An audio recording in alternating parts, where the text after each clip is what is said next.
Presenting Charles Boyer. Presenting Charles Boyer.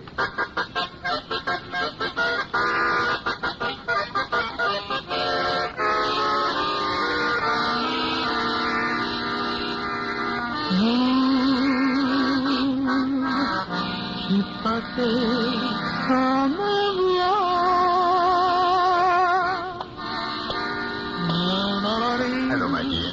Bonsoir. Bonsoir, Michel. The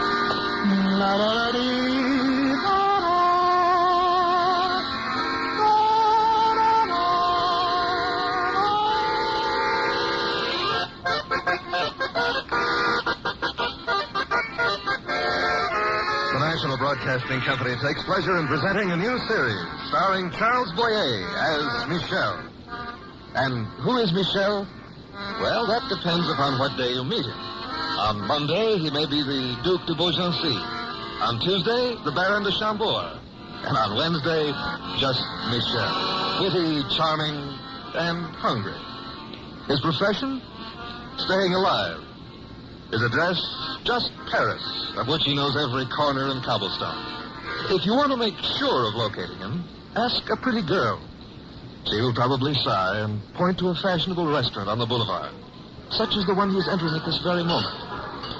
Good evening, Mr. Conway. Michel, and how are you this evening? Tonight, Mr. Conway, I am both sad and sentimental. Really? For what reason? I'm sad because I've been watching you eat, all alone, with nobody to share your obvious enjoyment. And you would like to join me, I assume? I would, because, Mr. Conway, tonight I'm bursting with a very moving story which would be worth a great deal of money to any American magazine publisher. All right, Michel. You get a free meal, I get a story, and you get $200 from me. Somehow it doesn't seem even. What will you have to eat? Waiter. Yes, monsieur? Waiter, have great respect for Mr. Conway. I will have the same as bouillon brandy. Now you can stop being sad, Michel. Why are you sentimental tonight? That relates to the story I'm about to tell you. I was reminded this morning of a great love which I have borne in my heart since I was a little boy. But here, read it for yourself in today's newspaper. Madame Berenice de Blagnac received the tribute of Paris last night on the occasion of her 84th birthday. Speaking briefly from the stage of the Comédie Française... That is enough, Mr. Conway. You see, Berenice was one of the great actresses of France. When she wept, the audience would bow in grief. And when she laughed, Mr. Conway, there was no sound like it in the world. She must have been truly great. She was. Yet, if it weren't for me, she would be lying today in a pauper's grave in a little village of her native Gascony. And how did you work that miracle? 4 years ago, I secured a job with an American motion picture company. They were making a picture in Gascony, and they needed a technical advisor. Oh, you were an expert on that region. I had never been within 200 miles of the place. Then how? Overnight, I became a penniless Gascon nobleman, the Baron de Suzerac. Poof, I was an expert. I see. One of your rapid transformations. How did you meet this fabulous Berenice? The film company had been in the village for 3 days, and I found that my job consisted largely of giving authenticity to the picture by sitting in a comfortable chair on the set. Mr. Grant, the producer and director, seldom needed my advice. So after work, I would go to the village square to relax. The waitress there was my confidant. We had known each other in Paris, and she knew all about my terrible past. Good evening, Michel. Or should I say, Monsieur le Baron? My dear Jeanette, with you I cannot pretend. But see to it that you treat me with a proper respect when my employers are around. Michel, do you think I would betray you? Of course not, my dear. Oh, it's good to sit down again. Now tell me, Jeanette, what does that magnificent Chef Paul have on the menu tonight? The usual overboiled beef? And that disaster he calls a salad? I'm afraid so, Michel. All right, you may bring it to me. And some wine to drown it with. A death far better than it deserves. You know, it's a mystery to me how Paul can convert the beautiful food I see growing in the fields into the terrible things that come out of his pots and pans. You know, it takes a special kind of art to do so badly. Oh, I see my employer coming. I must become again the very insincere Baron de Suzerac. Yes, Michel. I'll have your dinner in a minute. Oh, Mr. Grant. Oh, there you are, Michelle. These scenes for tomorrow have been rewritten. I wonder if you'd take a quick look at them. You can drop them off at the hotel for me. Certainly, Mr. Grant. I'm sure they'll be all right. Oh, I hope they are. I don't want to worry about changes, too. Something wrong, Mr. Grant? I thought you were pleased with the progress of the picture. Well, I am really, Michelle, but the Home Office isn't happy. Our publicity has dwindled to a thin trickle, and nothing we send out seems to please them. I'd appreciate it if you'd get these pages back to me as soon as you can. You shall have them in an hour. Thank you. Sorry I have to rush you off. It is my misfortune, Mr. Grant. Here you are, Michel. It looks a little better than usual. Yeah, which means it probably tastes twice as bad. Oh, Jeanette, how would you like to look through these pages of an American picture script and tell me if there is anything in them which would make a Gascon laugh with derision? Ah, Michel? Certainly. You are just as qualified an expert as I am. Would you like to have my job? To become technical advisor on this picture? As a matter of fact, Michel, I could use another job. I just lost some extra work I was depending on. That has been my regular misfortune. What was the job, Janet? You'll laugh when I tell you, Michel. If you wish me to, I will laugh. Otherwise, I shall be very serious. All right, then. Every evening, promptly at 4 o'clock, I used to meet an old lady at the front door of this building. She was always dressed in the same old-fashioned gown, and she wore a hat and gloves, even on the hottest days. She'd step past me, and I'd follow respectfully behind her, twice around the square. The last time she was always very tired. I could tell from the way she walked. It was as if every step took all her strength. When I tried to help her, she always held herself proud and straight and managed to get back to the door herself. There she'd turn and say, "Good night, Jeanette." And I'd answer, "Good night, Madame de Blagnac." What? Madame de Blagnac? Not Berenice de Blagnac. That's right. How did you know? Oh, you're joking, Jeanette. Here? Alive? In this little village? I don't believe it. I knew you would laugh at me, Michel. Oh, my dear little Jeanette, I'm not laughing. If you only knew. I'm nearer to crying. Where is she? What have you done with her? I didn't do anything with her, Michel. It wasn't my fault. She just stopped going for walks, told me she didn't need me anymore. Now she stays in a room all by herself upstairs. The room on the second floor with the balcony. Really, Michel, I didn't do anything wrong. Of course you didn't. Please forgive me. Now, tell me, Madame de Blagnac lives in this very building on the second floor? Yes, Michel. Jeanette, take this visiting card upstairs to Madame de Blagnac. Tell her that a great admirer wishes to pay his respects to one of the great women of France. It's a lovely card, Michel. Baron Michel de Suzerac. And a lovely crest. What nobleman did you steal it from? If you promise to keep it a secret, I will tell you. I copied that crest from the label of a bottle of American salad dressing.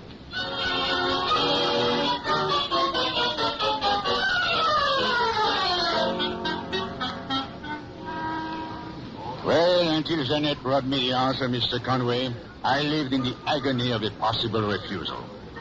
And you know, it hurt my conscience to approach La Berenice under false colors, to evade her presence as a... Oh, come now, Michel. You don't mean to tell me really conscience-stricken about a little deception? You find that hard to believe, eh? But then, you never saw Berenice perform. You never got into the theater by sleeping through the ticket-taker's legs because you didn't have a cent in your pocket. You never hid from the ushers until the house lights went out, and then watched, breathless, afraid to move, afraid to mar a performance of matchless purity. Oh, it's very hard to describe, Mr. Conway. It was, how should I say it? I couldn't find the words. Each performance was an act of dedication. On the few occasions when I saw her perform, I would leave the theater resolved never to sin again. How long did that remarkable transformation last? Oh, well, that is quite another matter. And did she receive you? Did she grant the Baron an audience? Jeanette brought me word that I might present myself at 4 o'clock the following afternoon, precisely at that time. I was formally ushered into her room by Jeanette. Madame, the Baron Michel de Suzerac. Madame, Monsieur le Baron, it is most kind of you to call. Thank you, Jeanette. You may go now. Yes, Madame. You'll excuse me, Monsieur le Baron, if I receive you from my bed. My health, unfortunately, limits me to this upstage position. Oh, madame, only you can make a bed look so completely like a throne. I have not heard a speech like that in many years. It is good to hear it, even though I question its accuracy. A throne, this miserable bed, a throne room, this wretched little box. No, my friend, a throne room should blaze with crystal light. It should shout of power and strength and blind arrogance. Do you see that in this room, Baron? You make me see it, madame. The stage of a theater is also a box, yet I've seen you transform it with a single gesture into a forest of giant trees, 100 feet tall, and then with one word or a slight movement of your head, transmute the forest into the marble of a Greek temple. I've wept with you in ancient Carthage. I rejoiced with you in the Rome of the Caesars. I laughed with you in Shakespeare's London. And Molière and I applauded you in Paris. So now, madame, I see a throne. Baron, thank you. I had thought that the world had forgotten. I've been alone for so many years. So incredibly alone. Only the mad hear applause when no applause exists. I am grateful to you, Baron, to hear, perhaps for the last time, words which tell me that I did not fail, that my work was good and true. Oh, Madame de Blagnac. You have said that I have made others see what was not there. No actress can ask for a greater tribute. But I cannot fool myself. Shall I describe to you the scene in this room? It is oblong. Its four walls are dark. The door opens inward, not outward. There is no light. There is no hope. It is a coffin, monsieur. Allow me the privilege of reviewing the play, madame. A critic often sees elements hidden even from the writer. No. No, it's no use. One favorable review cannot undo the emptiness of 20 years. I beg you to excuse me, Baron. I'm tired. Very tired. Of course. Thank you for coming to see me. It was an act of great kindness. With your permission, madame, I shall call again tomorrow, and tomorrow after that. I shall consider your request, monsieur. Goodbye. Adieu, madame. Until tomorrow.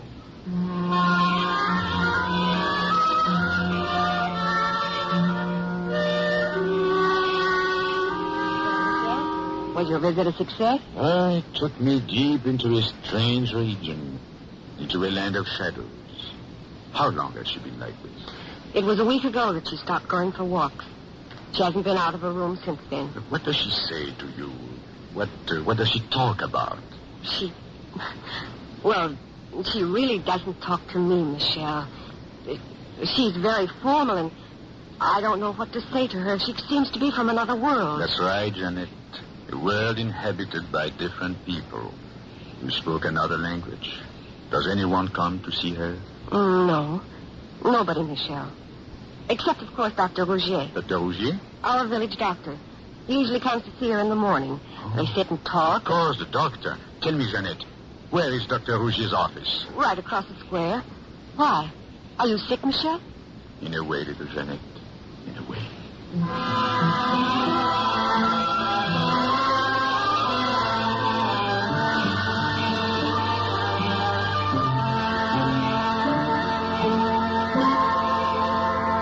Then there is nothing seriously wrong with her, Doctor. Oh, you misunderstood me, Baron. I did not say that there was nothing wrong with Madame de Blagnac.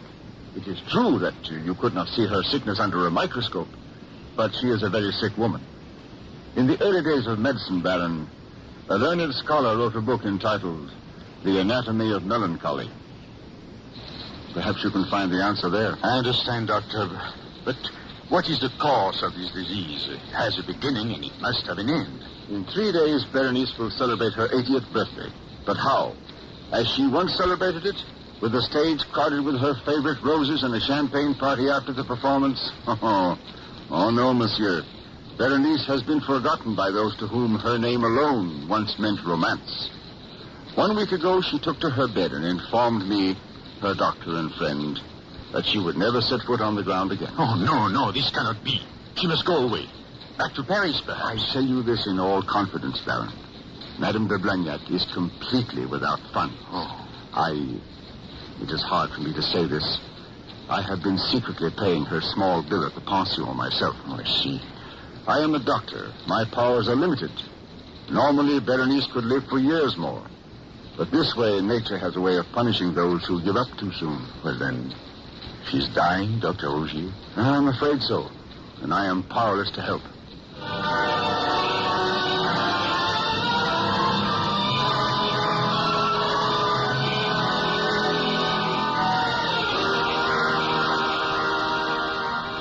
So you see, Mr. Conway, I had found Berenice too late. If the doctor felt powerless to help, you can imagine my feelings. I was not a doctor. I was not even a baron.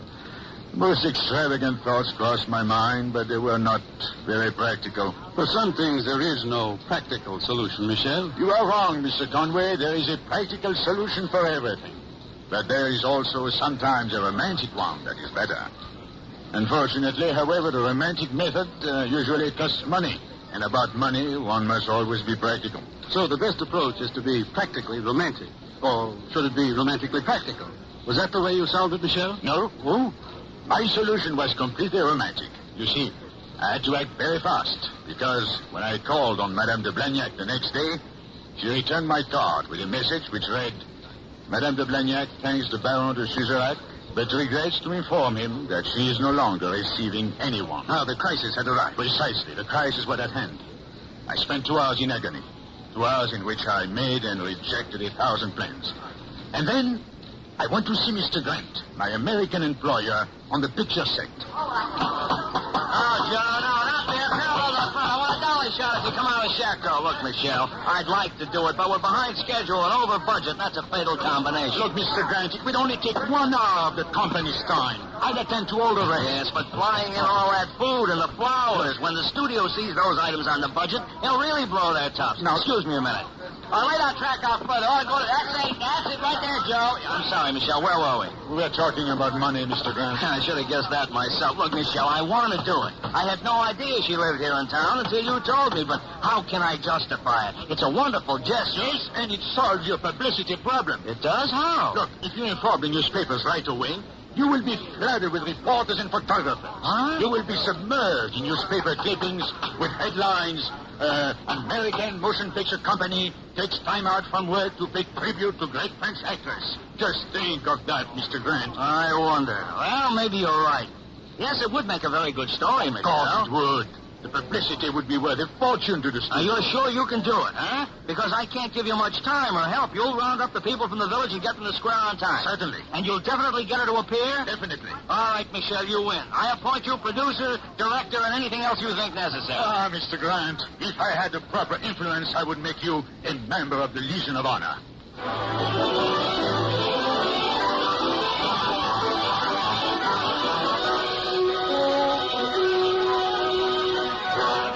Jeanette. Yes, Michel. Did the lobsters arrive from Marseille yet? Yes, Michel. What did you do with them? I gave them to Paul. To Paul? To that murderer? To that mortal enemy of good food? Oh, how could you do such a thing to me, Jeanette? I gave them to Paul just to put on ice, Michel. I think he can do that without making any mistakes. I'll tell you something, Jeanette. I doubt. You frightened him so he won't break an egg unless you tell him to. Good. You've heard of G-men and T-men? You've seen them in American pictures? Of course. Well, I am sometimes forced to be a K-man. What is that? A kitchen man. I prevent crimes committed by questionable cooks. Oh, Michel, you're impossible. You're right. Today I don't even exist. At this very moment, I'm floating on a beautiful white cloud in a deep blue sky. Oh, it's possible to fall off, you know. Only if there is a hole in the cloud. Oh, which reminds me, let me have the list. There mustn't be any holes in that. You've gone over it 10 No times matter, no already. matter. Let me see. The ingredients for the sauce, the lace, tablecloth, and candles. Now remember, Jeanette, remember, you and the others will have 10 minutes, no more, to turn her bedroom into a reception room. Everything must be ready. Food, lights, Yes, I the know, Mr. silverware, the champagne on ice, the flowers, oh, good heavens, the roses. What has happened to them? The florist wired from Paris that they were on the way. Oh, good. Good, what else? Oh, I have a terrible feeling that I have forgotten something. The doctor! I must see him right away. Something must be wrong with me. How could I do such a thing? Michelle! Michelle!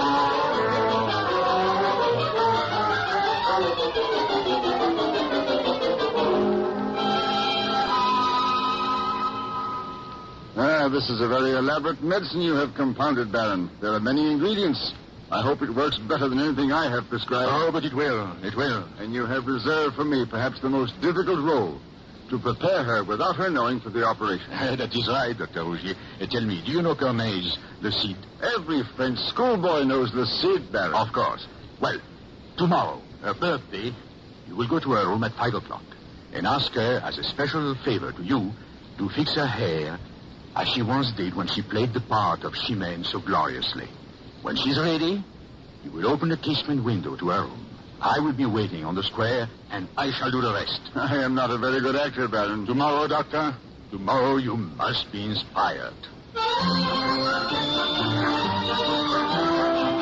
The list, Jeanette. Yes, Michelle. Don't you know it by heart yet? Well, it looks as if everything is ready. The mayor has informed all the villagers. Oh, you should see the beautiful flowers they are bringing in from the countryside, Jeanette. Michelle, Yes, my dear. the largest bouquet of flowers from Paris is from you, isn't it? Yes, Jeanette, it's from me. My entire salary as a fraudulent baron in one bouquet of flowers. In an unguarded moment, I let my emotion run away with my wallet. Not your emotions, Michelle. Your heart. Yes, but unfortunately, my dear, my heart and my stomach are intimately connected. One cannot exist without the other. They are like two mortal enemies manacled together by fate. And fate today is in the hands of Bérénice de Blagnac. If she fails to respond to the treatment, if she refuses to appear, What then, Michelle? well, I will never be able to face my stomach again.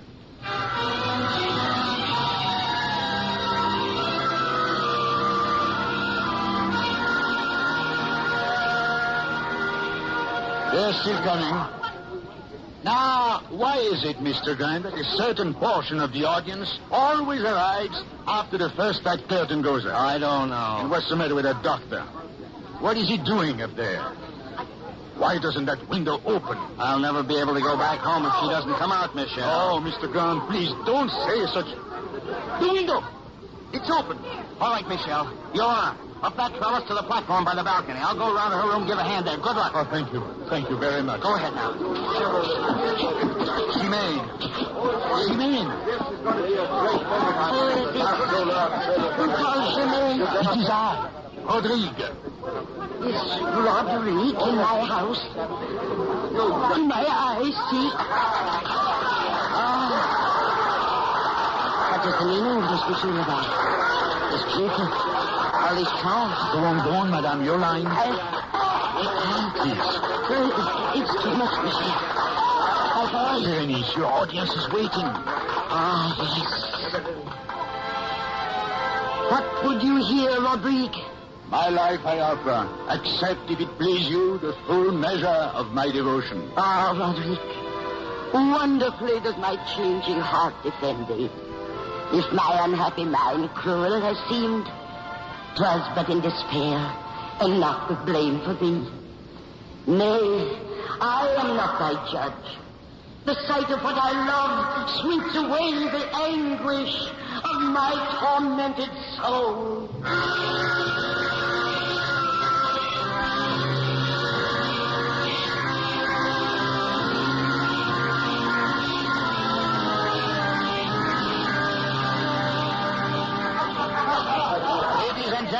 Ladies and gentlemen, A toast to the First Lady of the Theatre of France, to Berenice.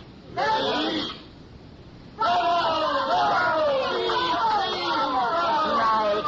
dearly beloved friends, do you see before you a miracle which you have wrought? A woman who, at the age of 80, has been born again. What words are there to say to people who have restored you to life, given you a reason for living? Thank you.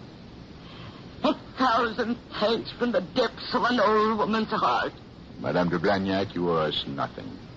It is for us to thank you for allowing us to pay debt long overdue. There is only one thing I can say in answer, and that is, it's high time we finished the champagne. Baron, a word with you. Yes, madame. My congratulations for your performance of Roderick. Oh, please. And No more. just a word of advice, Baron. Yes? If you wish to go on posing as a Gascon nobleman, I would strongly advise you to remove the very definite traces of Parisian accent, which still show. Oh, but madame... I promise not to reveal your secret if you swear that you'll not betray mine. Oh, and what is your terrible secret, Madame de Blagnac? That I watched all the preparations on the square through a hole in my window curtain. What? You watched?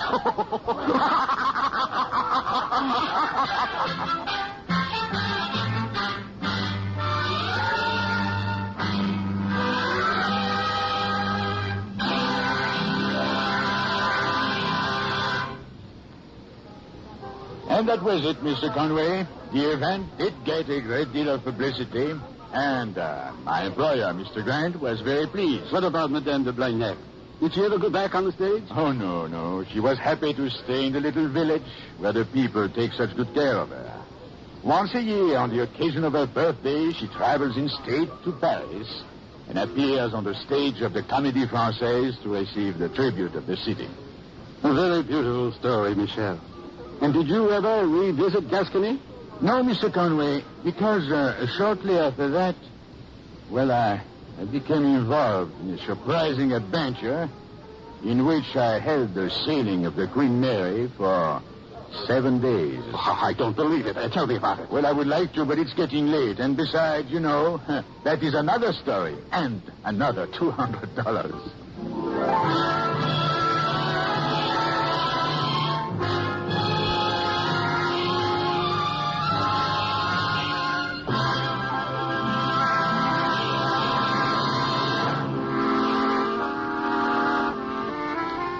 Tonight you heard Herbert Butterfield as Bart Conway. Also in the cast were Jane Morgan, Charlotte Lawrence, Herbert Rawlinson, Jerry Hausner, and Margot Powers. Our show was directed by Matt Wolfe. Tonight's script was written by David Roberson. Characters of Michel and Bart Conway were created by Ernest Voidier and Clement Scott Gilbert.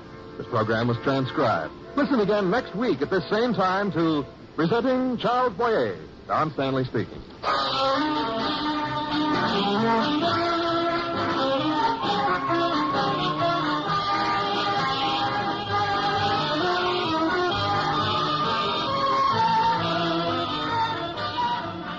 Three chimes mean good times on NBC.